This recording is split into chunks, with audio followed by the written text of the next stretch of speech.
Živijo, moje ime je Barbara Domicel, sem generalna direktorica slovenskega Microsofta. Pri delu na daljavo nam je najbolj pomembna vključenost in raznolikost in vabim vas, da si to pogledate tudi v naslednjem posnetku.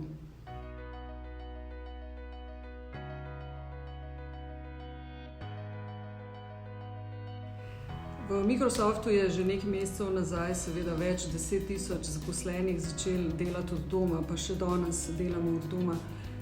In že takrat je bilo ogromno enih vprašanj, kako se najboljše organizirati. Jaz moram reči, da smo bili večina že navajeni dela od doma, so pa obstajali tudi ljudje, ki do zdaj niso recimo delali od doma. In ta prilagoditev je bila za nekatere ljudi zelo hitra, se pravi iznenada, iz danes na jutri smo morali začeti delati od doma. Recimo za mene, kot nekoga, ki sem bila pa navajena delati od doma, je bila pa v bistvu bolj dolgotrajna, kot sem bila prej recimo navajena.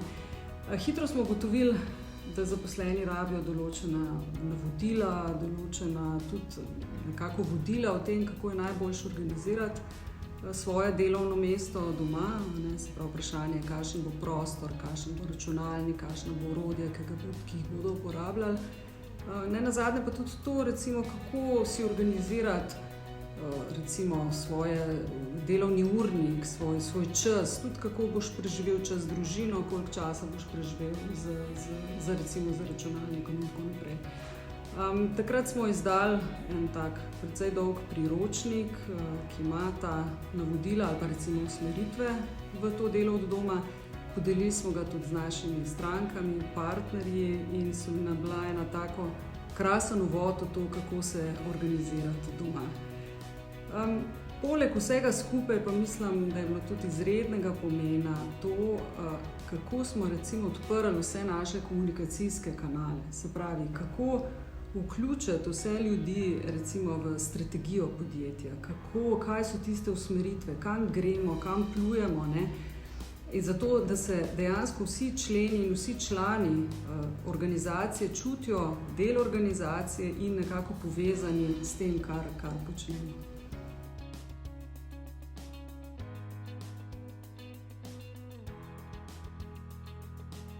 Microsoft je kot tehnološko podjetje jasno imel na voljo vsa orodja.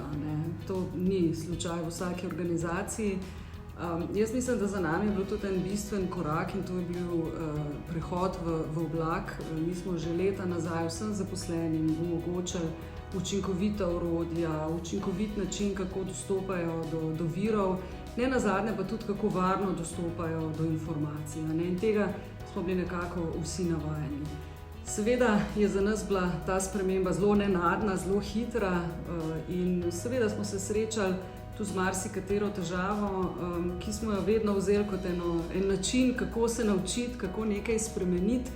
In jaz mislim, da se je večina zaposlenih, ali pa lahko kar rečem cela organizacija, izredno dobro prilagodila na vse te spremembe. Morda lahko navedem en tak luškan, zanimiv primer. V Microsoftu lahko recimo izredno dobro merimo storilnost recimo naših inženirjev. Se pravi, gre za to, koliko nekih sprememb kode recimo posredujejo naši inženirji, se pravi kode, ki jo uporabljamo. Ponavadi je to en tak način merjanja storilnosti teh inženirjev. Izkazalo se je, da so popolnoma z enako frekvenco javljali spremembe.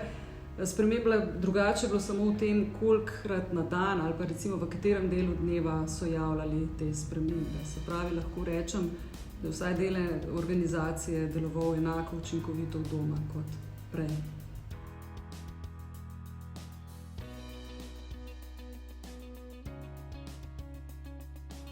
Jaz sem zlasti ponosna na to, kako smo poskrbeli za vključenost in pa raznolikost vseh zaposlenih.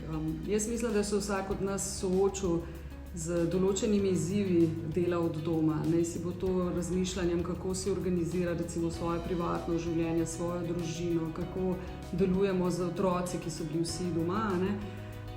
Predvsem je bilo pomembno to, da so menedžerji zelo dobro razumeli svoje zaposlene, da so znali prepoznati tudi te probleme, tudi morda izzive, s katerimi so se soočali zaposleni. in da so vse te izzive znali pravilno adresirati. Se pravi, jaz moram reči, da sigurno ali pa zagotovo so zaposleni mnogo bolj potrebovali neko podporo svojih menedžerjev ali pa vodstva za to, da so lahko učinkovito delali. Ne.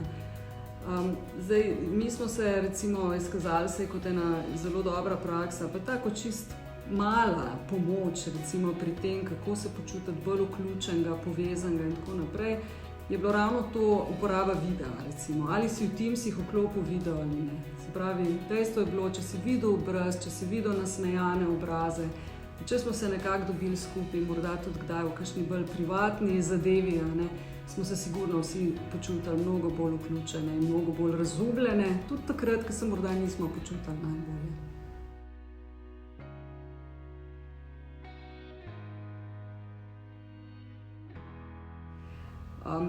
Ja, jaz mislim, da smo se nekako marca ali pa od marca naprej vsi zavedali, da za to, da zavarujemo svoje fizično zdravje, moramo spremeniti naš način dela, se pravi, da se moramo preseliti domov.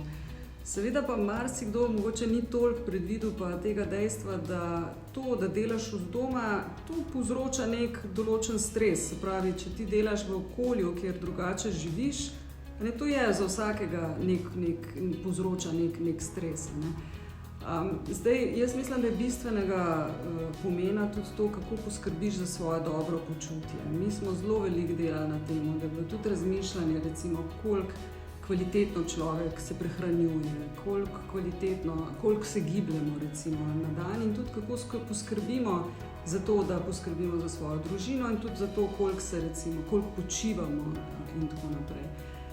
Je pa še poleg vseh teh osnovnih nekih potreb pa potrebno tudi razmišljati o tem, kako se bomo motivirali med sabo, kako se bomo spodbujali. Ne? V Microsoftu naših orodij nismo uporabljali samo recimo za to, kako ostanemo produktivni, ampak tudi zato, da smo se včasih recimo povezali na nek privaten način, ne? Se pravi, ne vem, recimo na nekih virtualnih kavah. Recimo podelili smo si kakšno družinsko fotografijo, pokazali smo kakšnega hišnega ljubljenčka, enkrat smo imeli celo tekmovanje v tem, kdo pripravi najboljšo kapučinsko peno. Ne? Skratka, dejstvo je, da je bilo potrebno poskrbeti drug za drugega, zato da smo izkazali tudi to skrb drug za drugega in zato da smo ostali tukaj motivirani. Ne? Seveda je imela tukaj korporacija eno veliko vlogo, vkolikor si se želel recimo popolnoma odklopiti, je imela celo korporacija recimo na voljo en tak zanimiv primer, ne, lahko si se pridružil virtualni meditaciji, ne, se pravi, ko si res čutil, da ne moreš več, si se pridružil v virtualni meditacijski krožek.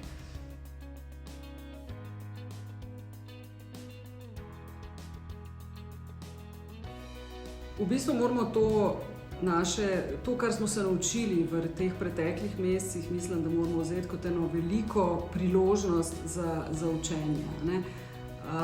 Nova situacija je, po mojem, v nas spodbudila neke spremembe, ki so se že prej dogajale. Ne? Se pravi, neko razmišljanje, kako omogočiti našim delavcem recimo virtualno delo, kako povezati neke distribuirane skupine, kako recimo omogočiti mobilno delo. To se je že prej razmišljalo. Ne? Danes nas je pa pripeljalo do tega, da smo mnogo hitreje upeljali vse te spremembe. Ne?